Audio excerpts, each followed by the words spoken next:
And here, the years around 1900 really amount to a revolution. People suddenly start talking of themselves or talking of others as consumers. And this comes in different stages and different ways, and I've just brought up some of them here. One is the big cooperative movement, consumer cooperatives, where consumers come together to run and manage a store, a shop. It's co-owned by all the consumers, with the idea that at the end of each year, if there's profit, the consumers benefit. But it's not just about having a little bit of a dividend. The idea is that by working together as consumers, you can raise the level and style of consumption. So it's like educating people to be better consumers, thinking about the consequences of their consumption, relationship to work conditions, child labor, and so forth. So that's one. And in Britain, this is particularly important, but it becomes a global phenomenon. And I'm sure in Brazil, too, consumer cooperatives. But in Britain, in 1900, every third person was a member of a consumer cooperative, and in working class areas, even more. Then the second example is over basic needs. Remember how Galbraith, he talks about Cadillac's private choice. But a lot of the early movement about consumers is about basic goods, water, gas, and electricity. In the case of London, the first formal organization of a consumer association was in the battle over water, because water in London was in the hands of a private monopoly, and consumers felt they were being cheated by being asked to pay a lot of high water rates, taxes, and often not getting any water. So there were boycotts. The first consumer boycotts were over access to water, something quite basic. So this is a poster calling people to not pay the water taxes. And then in the United States and in European cities, you had many women's organizations forming so-called consumer clubs or consumer organizations, which were asking people to use what they called the power of the purse, the power of the wallet, the money you have in your wallet as consumer, to make decisions about how to spend it, and to reward good companies, companies that pay good wages, companies that do not have child wages, and to have a blacklist which listed the companies which did not obey basic standards. This is a showcase, like a glass showcase they put out in streets, which showed shirts, baby clothes, and other things made by cheap labor or by child labor. So they said, if you buy this shirt, a child will have worked 2 days and only receive 10 cents. Don't buy this shirt. And then finally, we have also the idea of the consumer as citizen, and you have the term the consumer citizen or citizen consumer emerge in the years around 1900 in big political campaigns over free trade versus protectionism. The consumer said, the consumer is the public interest. Everyone is a consumer, right? So if we have tariffs or trade barriers, then that hurts the consumer and benefits a special interest, say the farmers or the mandiok producers, but everyone else suffers. So consumers said, as citizens, we want to protect the public interest.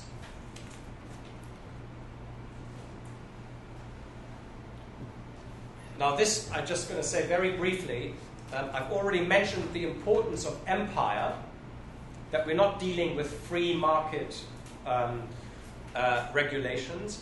The peak of the so-called new imperialism is the late 19th century. That's when the European empires really take control of Africa and also expand into China and elsewhere. And as some of you will know, the late 19th century is also a boom in consumption. It's the first time that you get branded goods. And the first branded goods are often foodstuffs. So branded coffee, branded tea, branded chocolate, branded cigarettes, branded soap, things like that. And I thought at some stage it would be interesting to know, what did consumers see in the adverts, in the early posters? What do they see? And in the late 19th century, if you bought cocoa in England, so for chocolate, you would see adverts like this of a farmer in an English field with an English child and a hay pitch. Those of you who will have been to England in the countryside will know there's no cocoa growing in the English countryside, right? Then if you go to Germany, you have things like this gentleman. His name is Arminius. He's a national hero. He defeated the Romans in Augustus's reign, so shortly after Christ's birth. He was a warrior who lived in the Teutoburg forest, not far from Cologne, and you could see oak trees. This is the advertisement for a particular coffee brand. If you've been to Germany, you know Germany does not have coffee plantations. It has good football. Sorry. Good. Might all change next World Cup. You go to France, you find Jeanne d'Arc chocolate after the national hero. You go to Finland, one of my favorite posters. This is from the biggest Finnish coffee company. It's the so-called Paula Girl. The company is called Paulig. This is Paula Girl. They had the great idea after the First World War to have a beauty competition. And the most beautiful Finnish girl was put into a traditional costume and then traveled for 1 year up and down Finland to promote coffee. But again, you know, she's wearing Finnish costume. So after a while I thought, this is really strange. Where are the exotic islands? Where are palm trees? Where are black faces, slaves, and so forth? They're missing. They're all missing. And what has happened in the new imperialism is European and American companies have rebranded exotic goods. In the past, exotic goods like coffee, tea, chocolate had value and had a high price because they were distant. Only few people had access. In the new era of mass consumption, they are being nationalized. They're no longer distant. The trick now is to present them as something that is national, popular, known. Everyone can have it. You understand it. You don't need to know about Jamaica. You just have a national hero.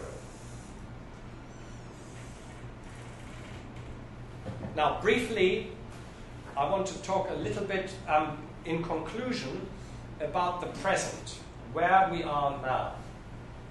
Now, I've already said the old model has a problem that it thinks it's all about individual desire, it's all about markets. We no longer have empires. So you might say, well, this Trentmann, he's perhaps a good historian, but why do I need to know this? Well, you need to know it because the story of the state and the importance of the state in consumption continues all the way to the present. So what I've put up here is a graph that shows the development of state, so-called state public consumption, so state spending on things like childcare, education, unemployment benefits, state pension, child money, housing benefits, things like that. Look what happened.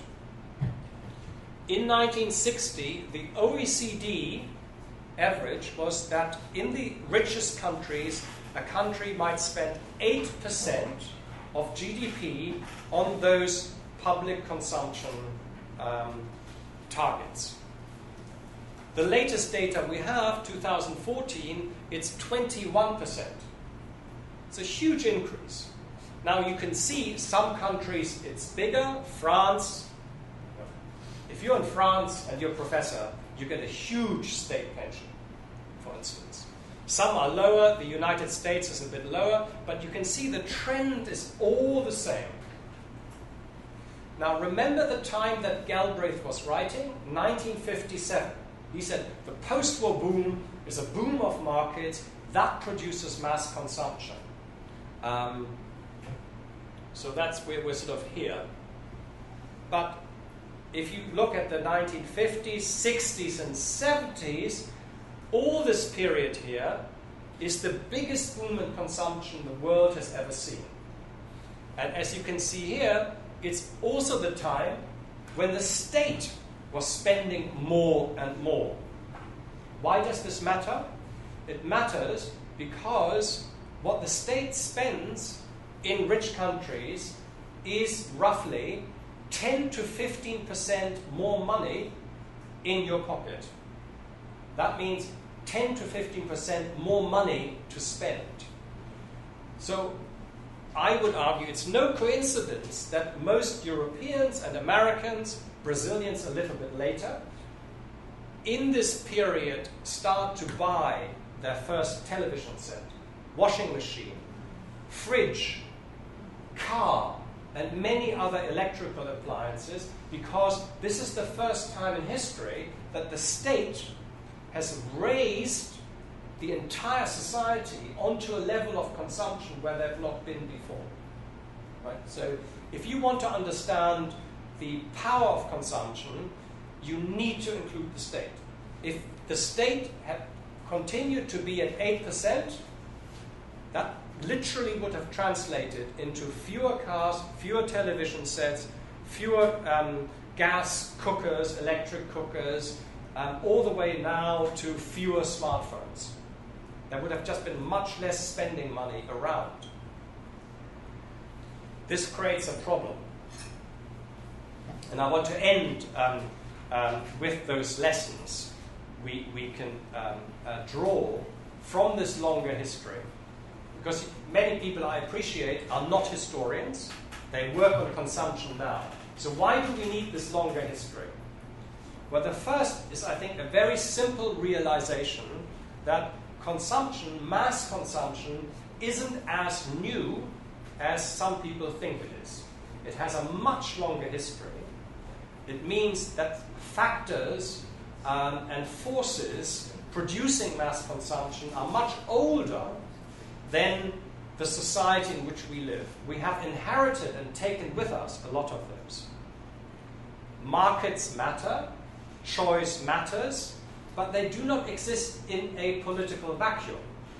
They function in a setting that involves states, nations, and empires. And it's often been states and empires that have expanded the opportunities for consumption. Now, where are we now in terms of the future of consumption? There are some people, I don't know whether they exist in Brazil, you will tell me, but certainly in England and the United States, there are certain prophets or futurologists who say, it's not a problem, because we have what they say is peak stuff. They argue that rich societies have reached the peak in how many things they want. And they say, look at all the people who say, oh, we're depressed. Our wardrobe is so full, I have all this stuff. My attic is bursting, the garage is full. I spend all my time just cleaning all these objects. I want to be free. I want to simplify.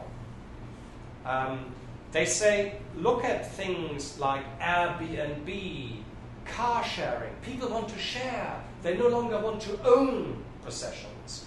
So they say, actually, if you're worried about the environment, don't worry. People have changed. The next generation, they say, they no longer will have stuff. They only will have a smartphone. Is this true? Well, we have data that tells us about the number of possessions people have. In Stockholm, in Sweden, in the last 10 years, people haven't simplified. They might complain that they feel they have too much stuff, but if we have inventories for wardrobes and their clothing, they have 3 times as much clothing now as they had 10 years ago. If you look at people's living room and kitchens and you count the electrical appliances and you ask your parents or grandparents, how many electrical appliances did you have? We have 2 or 3 times as many. You know? Including people who have smartphones. People who have smartphones may also have a tablet, they may have a laptop, they certainly have stereo and lots of other things. So the idea that we're moving away from possessions is, I think, far too optimistic. What about sharing? The sharing economy. Now, I like sharing, you may like sharing, but let's look at what the big sharing platforms have produced. Airbnb, does it exist in Brazil? Yes. Has anyone used Airbnb? Yes. You? Yes. How many? How many have just originally Airbnb because air mattress? You know, the idea was you sleep on an air mattress in someone's flat. How many people have just rented a sofa in someone else's flat? I rented, but I stayed in the sofa. 2 people. Yeah, 3 people. How many people have rented the whole flat? Oh, many more people. Where did the person go you rented it from? Well, we have studies from the United States. The majority of people who make money from Airbnb themselves go on another vacation. Right? They go twice skiing, or they fly to Europe or so. So sharing doesn't automatically mean that we use fewer resources. If you talk to the people of Barcelona or Lisboa, classic cases where you have entire neighborhoods having boycotts now because they say, all these people are coming to our neighborhood from all over the world for 2 days, renting the apartment, driving up prices, and then they fly back again. That's a lot of resources. Similarly, car sharing, even in Europe, which has a lot of car sharing and has grown, you have something like, in England, you have something like 10,000 cars which are part of car sharing. Last year, English people bought 1.2 million new cars, private cars. Yeah? So we may like sharing, but we have to put it a little bit in perspective. And the third point about sharing is, when people talk about sharing economy, they talk almost all the time just about commercial sharing. So Airbnb is a commercial transaction. They don't talk about older forms, traditional forms of sharing. Think of a public library. That's sharing economy. If you want to, one book, lots of different readers, come and go. Well, that sharing economy in Europe has been dismantled because of privatization. So it's not that we just see the rise of sharing, we rather see a restructuring of sharing that had no profit to profit. But it certainly means more resources. One more thing, experiences. People say, people are tired of consumer goods because they have them. Everyone has a computer, a TV. So what they now want is experiences like rock climbing or running down a zip wire. You know, have you seen that? So you hook up and then you go through a jungle. There are two problems with this idea that we're moving from things to experiences. The first is historical. People always had experiences. The rise of shopping culture, is about having experiences. It's not just about buying something, but about looking around, looking at other people. That's been there in the 18th century. In London, Westminster Bridge had to be closed because of a cultural festival, fireworks staged by Handel in the 1730s. Tens of thousands of people just wanted to see the fireworks. That's experience. So in the past, experience and goods have always traveled together. I find it unlikely why people who want experiences automatically are assumed not to want consumer goods. But the second problem is contemporary. If you look at the kind of experiences which have value, like the zip wiring, the people who want the high adrenaline of zip wiring, or you know these mad people who jump down 50 meters on a rubber band? Well, I live in London. Most people who want these experiences don't want it in London. They want to do it in the jungle. Or Acapulco has a long, big cliff you can dive. How do you get there? Well, you need material resources to enjoy the experiences. And even with the smartphone and digital technology, we underestimate how much material consumption is involved. In France, 1/3 of all electricity consumption now is for software and digital technologies. 1/3 of all electricity. That's, you know. So you have to not just look at your smartphone and say, oh, it looks so nice, it's so small. You need to imagine the infrastructures, the cooling towers, you know, Google and all the things behind it. Last point, because I want to, we're in Brazil, so I like to be optimistic for your sake and my own. So is it all a bad story? So far I've told you we've always been increasing. I mean, consumption has been increasing for a very, very long time. Don't think this is a recent phenomenon and you can just have a quick fix. It won't work because it's so long and sustained, the growth. But that doesn't mean change isn't possible. So if we just go back a little bit here. The history of consumption is actually about constant change. Not just for new products, but also for new ways of living. So the Tea Party restructured people's domestic life. It restructured the times of day. In the early 20th century, it was the state, architecture, and women's movements who intervened in many societies to restructure personal hygiene and cooking. We cook completely differently and clean ourselves completely differently than people in the 18th century. So that's massive change because it means, you know, water, energy, gas, and so forth. So that suggests to me that change is possible. We just shouldn't make the mistake and believe that the change will come through individual choice. It needs social movement and it also needs the state. And I stop it.